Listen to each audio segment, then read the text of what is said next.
Estamos de volta aqui no Viver Ciência com o professor Sérgio Tadeu Sibov, doutor em Genética e Biologia Molecular, e com a pesquisadora da Emater, Maurísia de Fátima Carneiro, doutora em Agronomia. O assunto de hoje é uma pesquisa da UFG que estuda a caracterização e propagação de bromélias e orquídeas de áreas de proteção ambiental do estado de Goiás. Segundo estimativas do Instituto Brasileiro de Floricultura, o mercado de orquídeas cresce entre 15% e 20% por ano no país. Na reportagem que vamos ver agora, você vai conhecer um pouco mais sobre o melhoramento genético de orquídeas.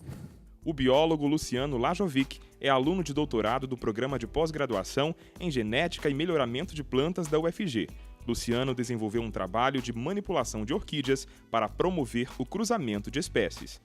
O meu trabalho ele foi dividido em 3 partes, sendo a primeira parte o melhoramento genético convencional de orquídeas, onde eu faço cruzamentos entre espécies e procurei identificar a compatibilidade para os cruzamentos das espécies e entre espécies para obtenção de híbridos.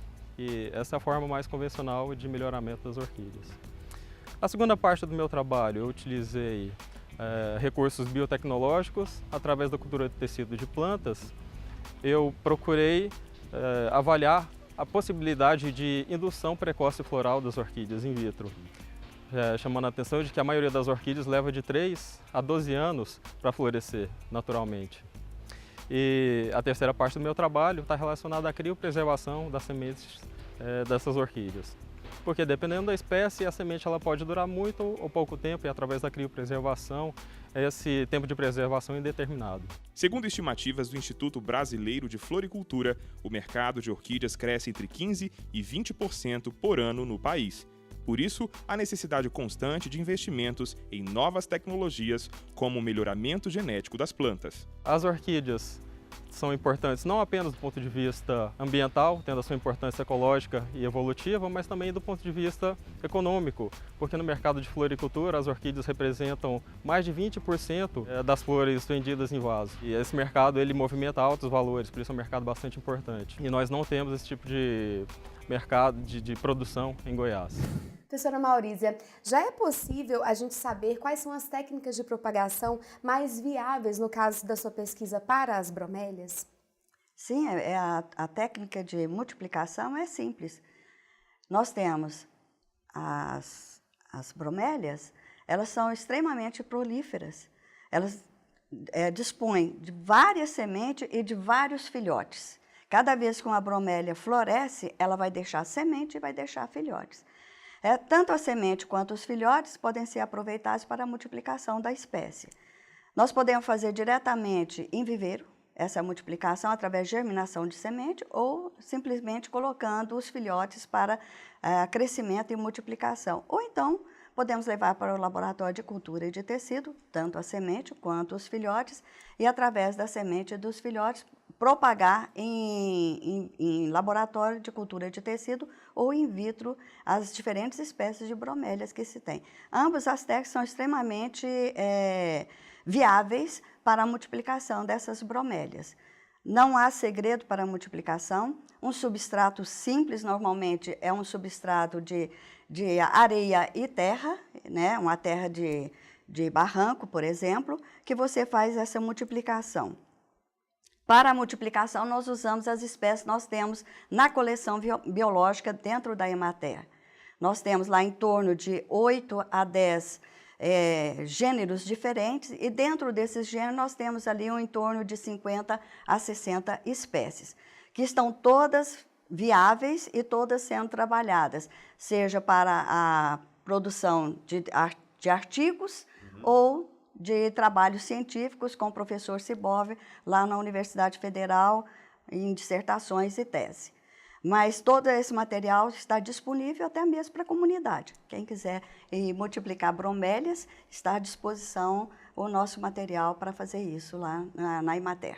E no caso das orquídeas, professor Sibov?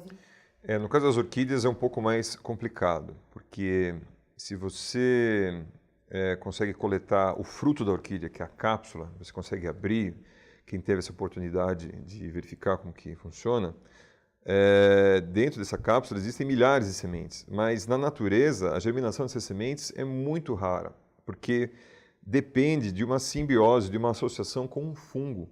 E é esse fungo que dá a possibilidade dessa pequena porcentagem de sementes germinar. Então, a gente tenta driblar isso no laboratório com um meio de cultura. Então, a gente pega a cápsula, pega as sementes, e num meio de cultura apropriado, nas condições físicas dentro do laboratório, a germinação é muito maior. É 80%, 90%, dependendo das condições que a gente consegue pegar o fruto, a cápsula. Então, a gente direciona a técnica de propagação, no caso das orquídeas, para técnicas in vitro, que a gente chama até assimbióticas, ou seja, sem a simbiose com o fungo que ocorre na natureza. Então, basicamente é nesse sentido. Quando nós não temos a possibilidade de ter a cápsula, que é o fruto, que tem a semente, a gente tem outras técnicas de reprodução vegetativa, numa parte da planta que a gente chama de meristema. Então, a gente vai obter clones, então tem uma matriz interessante, que a gente quer ter mais plantas daquela matriz, então a gente pega um pequeno pedaço dessa planta e tenta multiplicar in vitro, obter clones daquela planta. Essa é mais ou menos a técnica de propagação para orquídeas. Vamos para um rápido intervalo e em seguida continuamos nossa entrevista. Daqui a pouco no Viver Ciência, nossos convidados respondem perguntas de uma especialista e você vai ver ainda como é possível fazer pesquisa relacionada à conservação de plantas na UFG.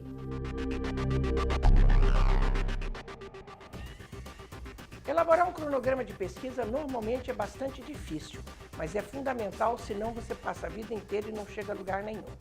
É como você dizer assim, quanto tempo eu vou gastar para fazer cada uma das etapas da pesquisa.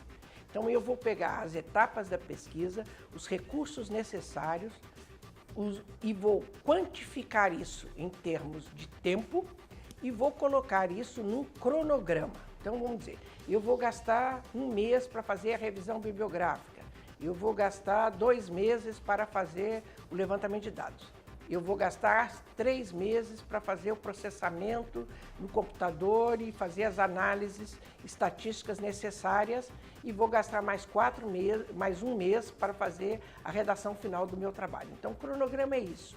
Eu vou quantificar em termos de dias, horas, meses, isto é, numa unidade de tempo, o que eu preciso para fazer cada uma das etapas da minha pesquisa.